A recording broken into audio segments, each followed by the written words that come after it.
My friend has been living in an alternate reality for the past 7 years. Part 1. In order for me to tell you about this, you're going to need to know a bit about Clint Rockwell first. Now, I've known him for around 8 years. He was always strange to say the least, but not in the sense that it made him an outcast. The opposite, actually. I guess strange wasn't the right word. Let's call him exceptional. If I were to give you a quick rundown of his life, it'd look something like this. Straight A's from primary to post-secondary. Full rides to Ivy Leagues. Internship offers out the ass after just his undergraduate year. Astonishingly charismatic and handsome. It was to the point where nobody even seemed to be bitter towards him. Not jealous either. They just admired him. But despite all the parties he was invited to, all the attempts at friendship, all the girls that threw themselves at him, he chose to be a loner. In fact, I was one of the only people he talked to. Couldn't tell you why he chose me as an acquaintance. He just did.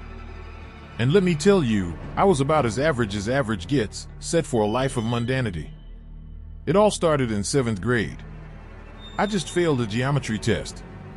To be fair, I didn't really study for it, but whatever. Clint was sitting right by me. I saw him take one disaffected glance at his paper before putting it down. He got 100, of course. I guess he saw me staring, because he looked down at my paper and chuckled. It was slightly embarrassing, of course. But instead of hurling an insult, he asked me if I had wanted to come over after school and study. Maybe play some video games.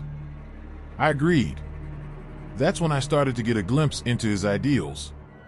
You see, he was never satisfied with anything. I remember our conversations regarding what we wanted to do in the future. I had all the generic answers. Buy a Lamborghini, a big house in Hollywood, marry Megan Fox. Yeah, I was that asshole. But Clint, he wanted something different.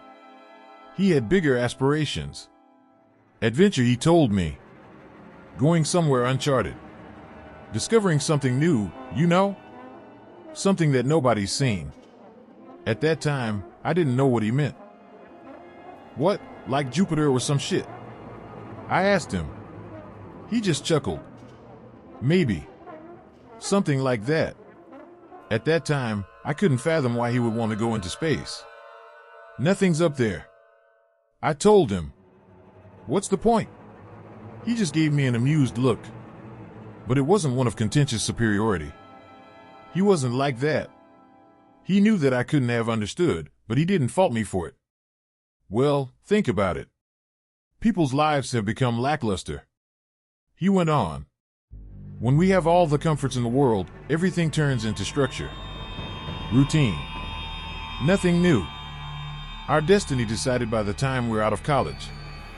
Who the hell wants to get caught up in the rat race and just chase monotony day to day? That's the worst possible outcome. Look, that's why we watch movies and read books. Escapism.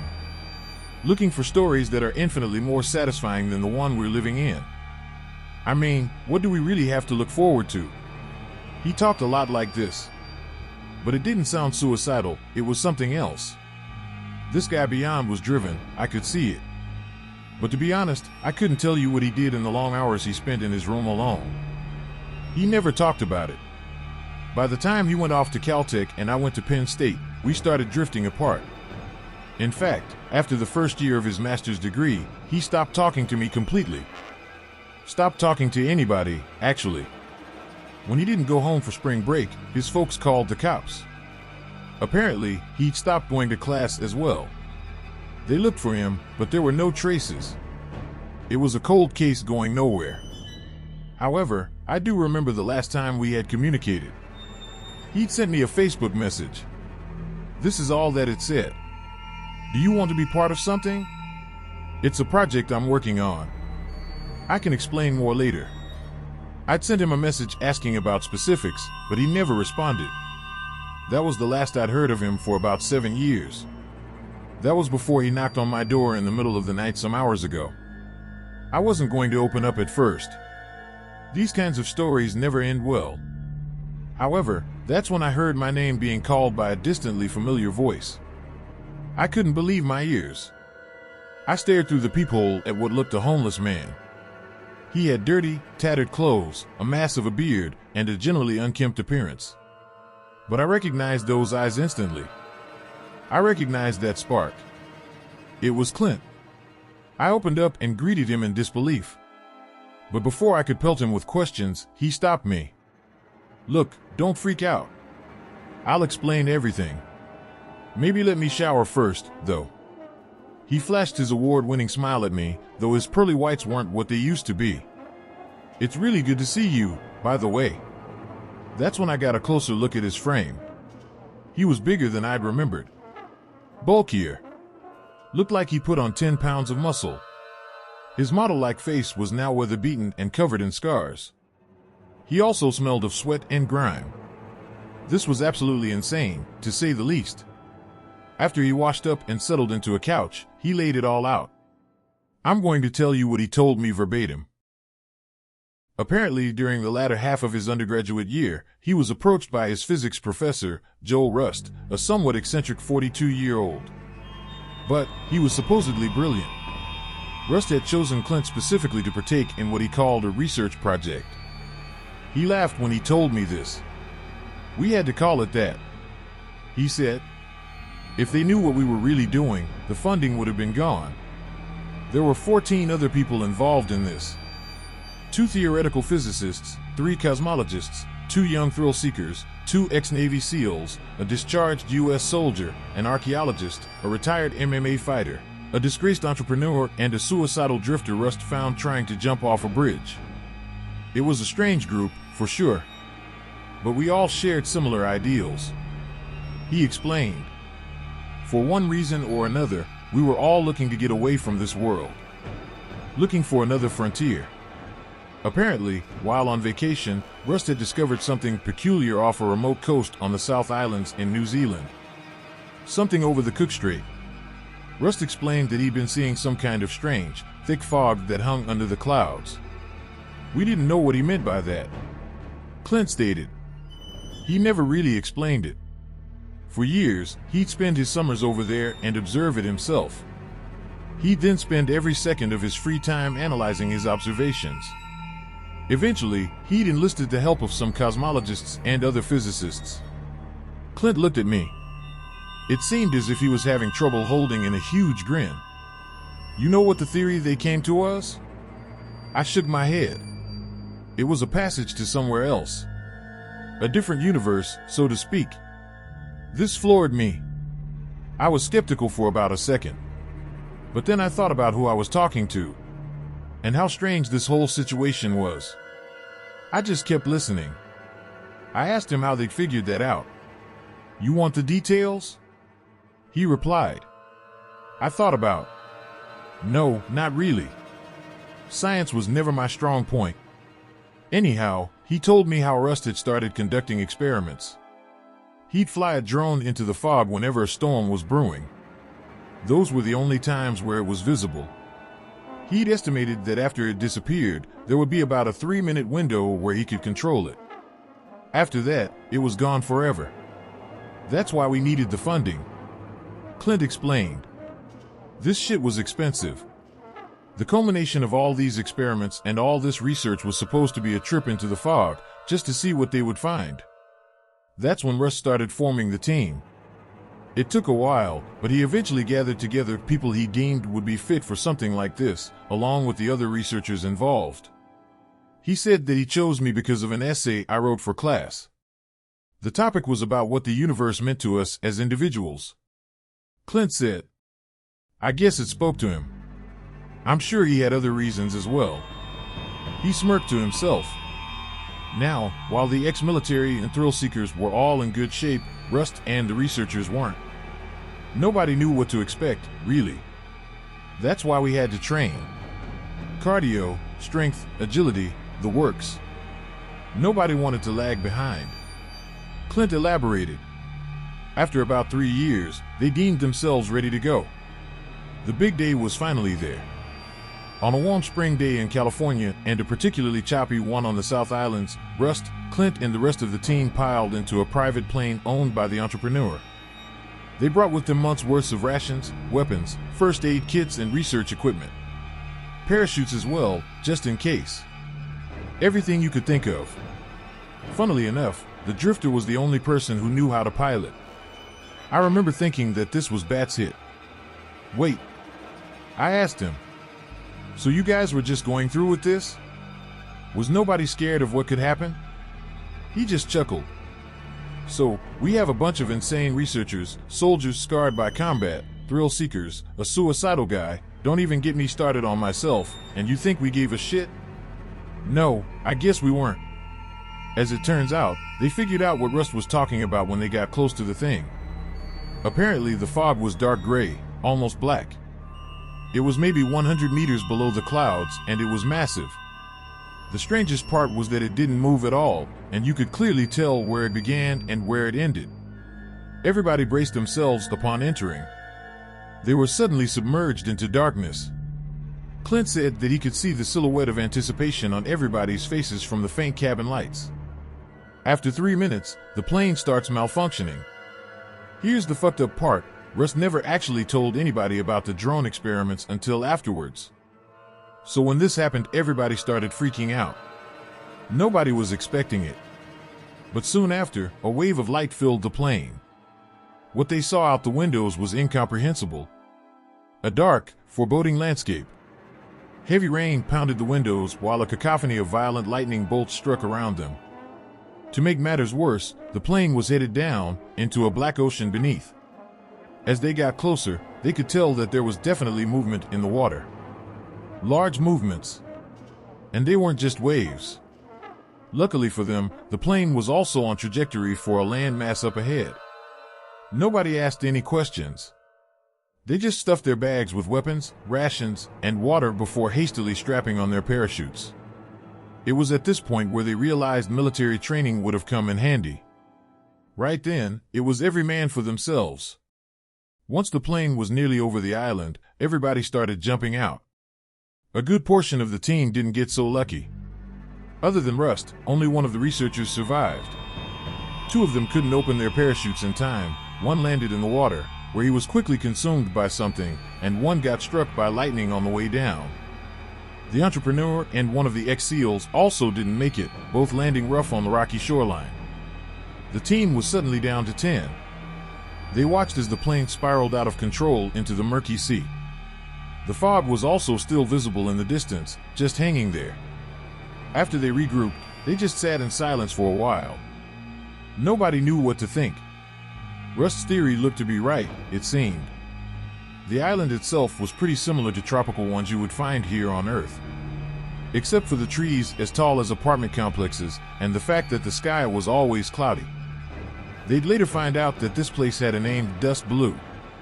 Another peculiar thing was that the lightning never seemed to strike land. Only the ocean. Good news for them.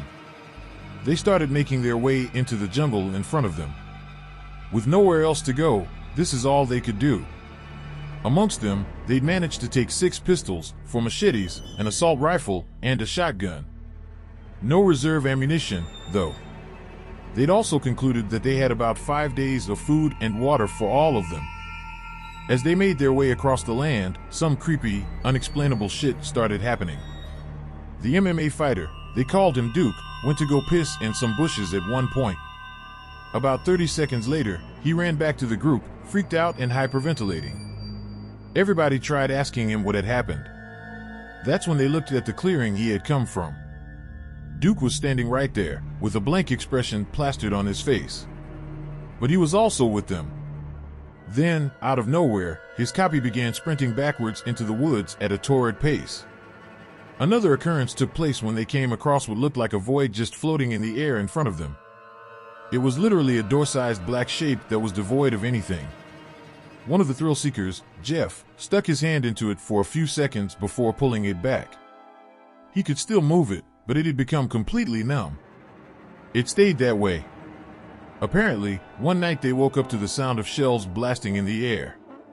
Lauren, the archaeologist, was shooting at something just a few meters away from where they were sleeping. Clint said it was hard to describe. Something along the lines of a massive spider-human hybrid. The shotgun didn't affect it. It just crawled away. God, this sounds like a fucking nightmare. Is this what you wanted? I asked him. I was sincerely curious. I mean, yeah. This is exactly what I needed. His words sounded genuine. I guess it didn't matter that I couldn't understand him. He understood himself. He went on. 3 days pass and they're still in the jungle. They didn't know where they were heading, but nobody wanted to admit that. Rust and the cosmologist continuously record their observations while everybody else is getting antsy. They were running out of food. The other thrill seeker, Clint forgot his name, was starting to go delirious. They'd seen a small creature that vaguely resembled a chicken and he'd tried attacking it with a machete. Unfortunately, his throat was instantly slit upon making contact with it. Nobody went near any wildlife after that. It looked like hunting for food was now out of the question. Urgency was setting in. At night they'd start hearing horrific, unrecognizable sounds all around them. One time, they woke up to see a pale humanoid creature with no facial features sitting cross-legged just a few meters away.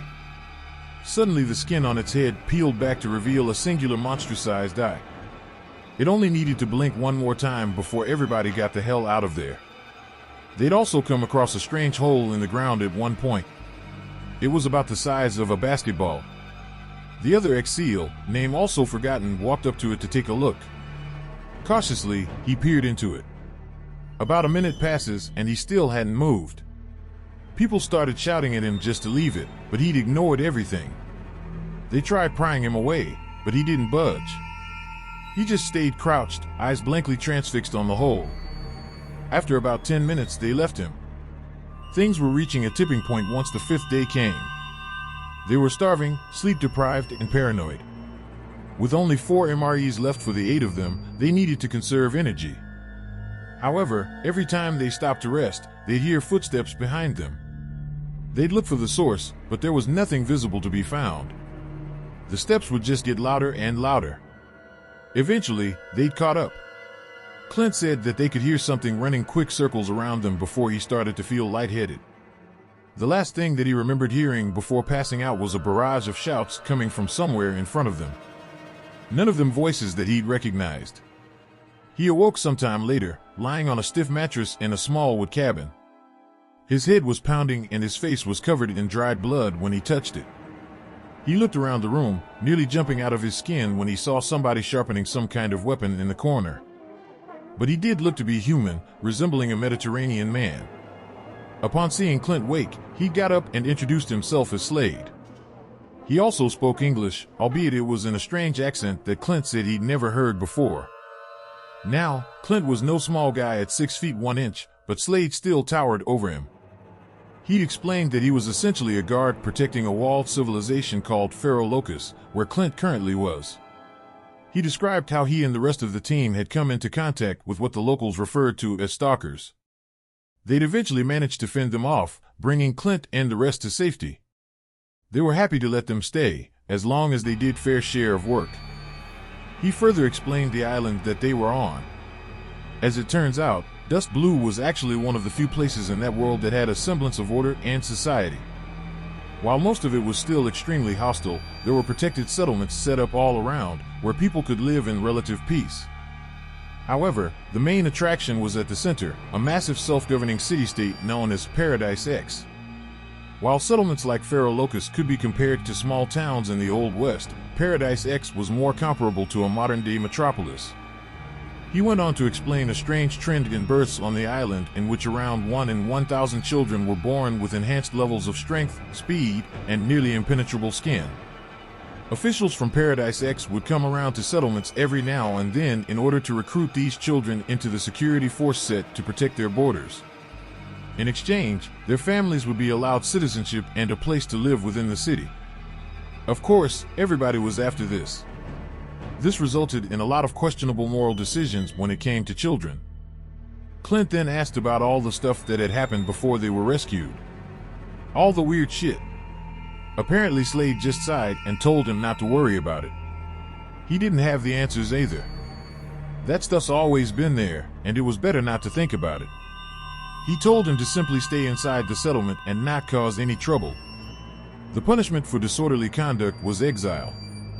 I was still trying to wrap my head around any of this when Clint started yawning. He told me that he was tired and that we could talk in the morning. I tried to get him to stay up and tell me more, but his eyes were already halfway closed. I've gone through some messed up shit, man. Just let me rest for a bit. Don't worry, I got more to tell you. Spent 7 years over there for Christ's sake. He said drowsily. Yeah, fine. You can take the guest room. I told him. After feeding him some leftover spaghetti, I led him up there. I had to ask him one more thing before he passed out, though. What about your folks? How the hell are you gonna explain this to them? He paused for a second before speaking. Couldn't if I tried. They're gone, man. To be honest, the lack of emotion in his voice disturbed me a bit. Oh shit. I'm sorry was all I could utter out. He just let out a forced chuckle and said, "What are you sorry for? You didn't do anything before disappearing into the bedroom." That's when I really thought about what had just happened. If Clint's been telling me the truth, then that's horrifying to think about. I guess I'll write another update when he wakes up.